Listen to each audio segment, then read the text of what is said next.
Okay, let's talk the covenant, shall we? This might be a little bit hot mess express. At this point, you guys should expect nothing. Should express is what was going to come out of my mouth. You should expect nothing less from me, although maybe you can express something of me. So in the past, we've had two separate things, two products, so to speak, for, well, not product. One of them's, I'll get there. One of them is a product. It's an activity that you can print out, or you could print out and do with your kids. I've since pulled it from our library because the idea was that I was going to like physically print off all of the children's ministry stuff and then show you guys like with a video how I use them. Not that they're not explanatory or anything like that, but I just think that it would be helpful for some people to have access to that video. No one has asked for it. No one so far has needed one. But that was just my plan with sort of like tidying up. If you're not new here, then you'll know the ministry is much older than the oldest post on here is, because I have since like board wiped everything and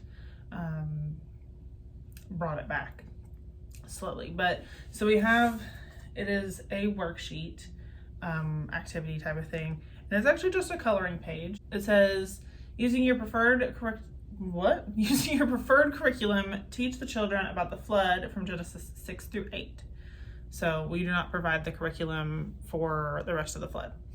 Once you've explained the flood, it's time to explain the covenant, God's promise to never again bring judgment by a global flood. We believe it's important for kids to learn about the rainbow sign for several reasons. One, God provides a rainbow as a sign of his promises and the appeasement of his wrath. Much like the dove, it is a sign of peace, all of which points to Jesus. And then two, understanding how covenants are signed and sealed. Throughout the Bible, covenants are signed and sealed by certain actions. In the New Testament, under the New Covenant, this sign is water baptism. Depending on their age and understanding, you may be able to discuss how the flood and baptism are similar using 1 Peter 3:21. And then the next page, it's technically like 3 sheets that you could print off, or you could just print off the one and then read off your screen like I am right now. Instructions are: have students draw, color, paint a beautiful rainbow. Attached is a coloring book page if you would like to use it, or you can just have them freehand it. As you go over each color, discuss God's covenant and his truths. The other thing that I've released in the past was, that's my dad. Let's see. I don't know if you guys can still hear me. Let me finish this real quick. The other thing that I've released in the past is the covenants worksheet that came with the How to Read the Bible course. I don't think I've reposted it yet. But it's just like a notes sheet to give you reference. In the past, we have taught that there are 5 major covenants. I will continue to teach that there are 5 major covenants, and the Noahic Covenant is the first one of those major covenants. But there are scholars that will argue that it's not the first covenant. And I see it. I didn't go into it because there's not like explicit covenant language. There's not like an explicit sign or seal of said covenant. But some scholars will argue that there are 7, or I've seen 8 major covenants in the Bible. And I'm not about to argue with a scholar, but also I don't see it. I understand it, but I don't agree, so to speak, as far as like the major covenants. Now, the first covenant that is then argued is surrounding like Adam and the curse and all of that, which sometimes that gets, I've seen split into 3 separate covenants, and I don't know that that's really helpful to teach you, even if that were true, just because this isn't like, that would require so much systematic theology that it's just, that is beyond all of us. That is something that like only a few people need to talk about. I'm editing me here. I realized that the way that I said that like only certain people need to talk about the covenants that come before the Noahic covenant, if it's like the Adamic covenant, or if it gets broken up into 3, and like I was talking about the systematic theology that you would need, and I don't want anyone to think that I'm calling them stupid. More so what I'm saying is, when I look at the literature surrounding whether or not those covenants exist, it seems to be very much like they're honestly trying to like pull something out of thin air, which requires a lot of like mental twister to be had, in a way that I just don't see as fruitful. And if it takes that much mental twister to like, can we talk about the male meme is very much giving. I can bite that there might be the first covenant being the Adamic covenant, because it honestly does kind of make sense that the Bible would start with the covenant to an extent, and it does start with a wedding, and so there's a lot that like it could be unpacked, but I just don't think it's fruitful because there's not explicit covenant language. The first time the word covenant is used is around the Noahic Covenant, which is what we're talking about. But I don't want anyone to think that I'm like, you're too dumb to understand these covenants.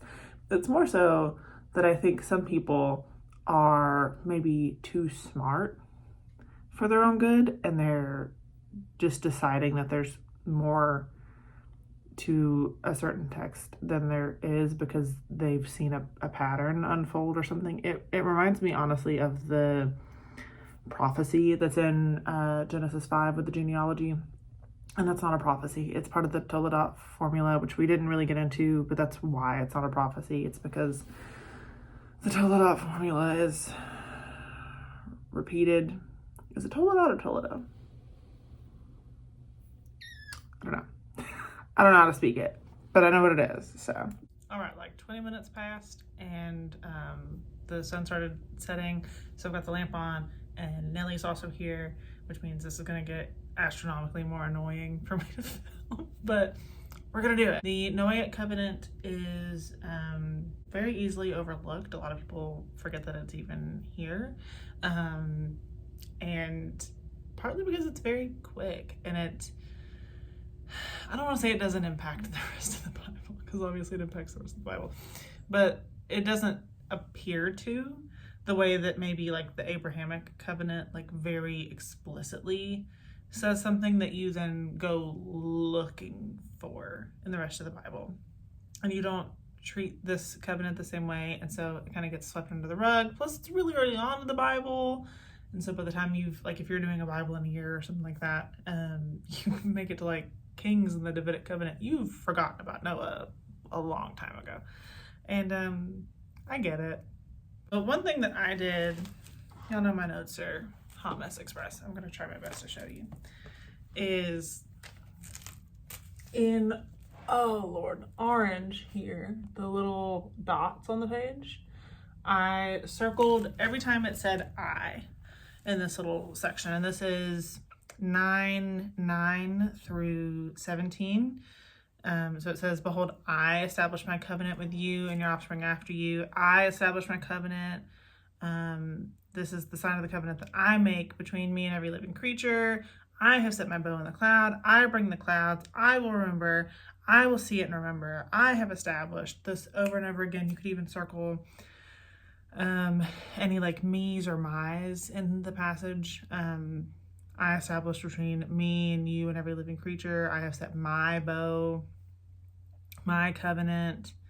I didn't circle them, but you definitely could, to really make it stand out that this is about God, it's from God, and we'll actually see here in just a second, it's for God as well. Not that anything isn't for us, but the covenant signs for all of the rest of them are there to establish remembrance for the person, right? So like circumcision is a outward sign to remind the person of this covenant and in remembrance of the promises that God has established that are attached to circumcision, or even baptism, right? We say like it's an outward sign of an inward reality, or something that's like a phrase that gets tossed around a lot. And I'm not saying that like it's untrue, but we do it to call to mind what is happening, right? So we do it in remembrance, so to speak. And I would say similarly to communion, which this do in remembrance of me. So they're definitely sisters in that capacity, the Lord's Supper and baptism, I mean. Next thing that I did in that passage, and you could probably see it, I'll show you again, is I highlighted the word covenant every time I said it over and over again, because again, I want my bird brain to see that this is a covenant. And so it's not showing up on camera very well, but I want to, when I look at my Bible, see this is a covenant, this is a covenant, this is a covenant. And whose covenant is it? It's God's. It's God's covenant. He did it. He's establishing it. It's his bow. It's his sign. It's, so on and so forth. I want to remember and sort of emphasize in my brain in the way that like the first readers would have heard. When I'm sitting here and I read something to you and I say, I establish my covenant and I make between me and you and every living creature, and I have set my bow. Yes, I'm emphasizing when I speak, but you start to hear that repetition in a way that if you're just reading the text, you don't catch it as well. This was made to be shared orally, and we can sometimes miss out on catching those emphases. Is that a word? Did I just make that up? But I want to be able to see it.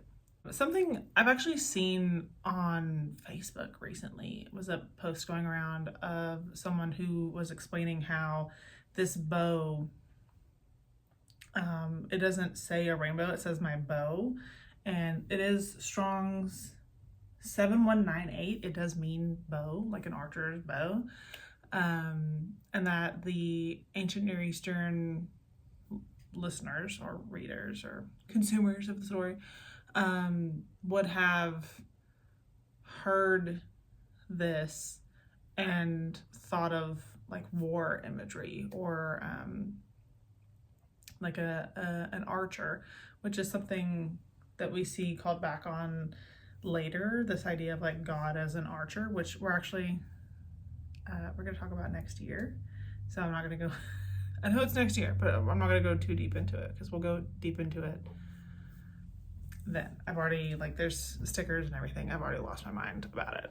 So what was more interesting to me was this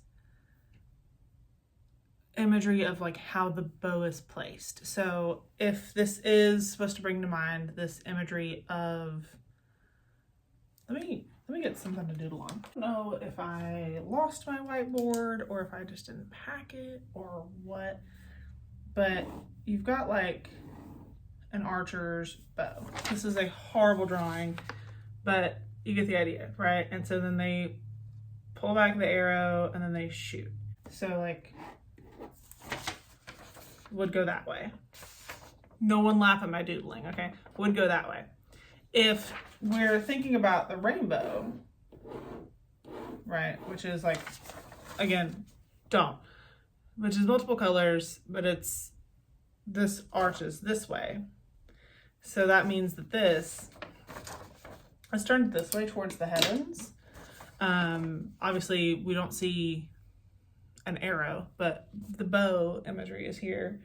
I can't remember who said it, but the idea is that like the bow is now turned and eventually it will be, oh, there it is. Okay. So it says the true importance of that symbol will not become clear for a long time. But with some hindsight, it's clear. The judgment humanity deserved for sin will finally be fired into the heart of God himself, which came from the Story of Redemption Bible. It's like a type of study Bible. What they're saying is like this bow, don't look at my rainbow. This bow will essentially be drawn back and fired into the heart of God himself.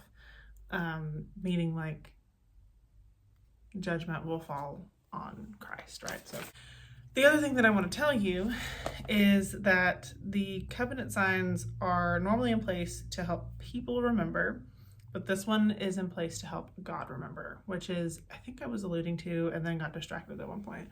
But we do things in remembrance. The baptism, I was talking about communion at one point, which is not a sign, but we do it in remembrance. Circumcision and Sabbath are the three other signs of the covenant. And they're all there for our remembrance, to remember God's promises, to remember the covenant itself, to remember what has been done for us within those promises. So like, it's not just that he saves us, it's that we remember the grace that comes with it, or the love, joy, peace, patience, like the fruits and stuff. It's all like wrapped up together, right?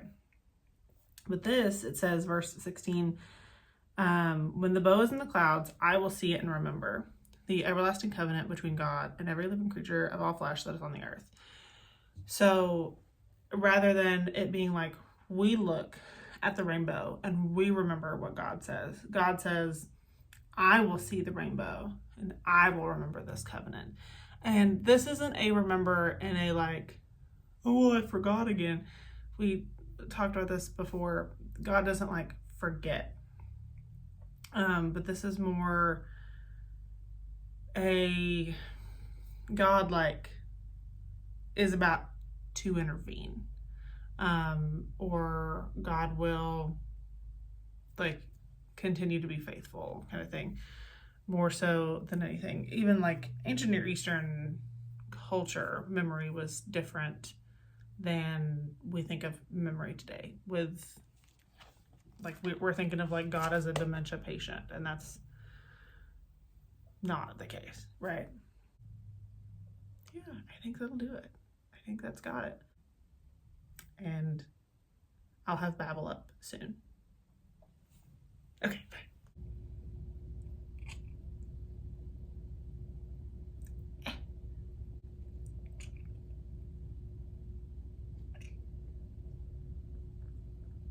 Yes. Oh, thank you.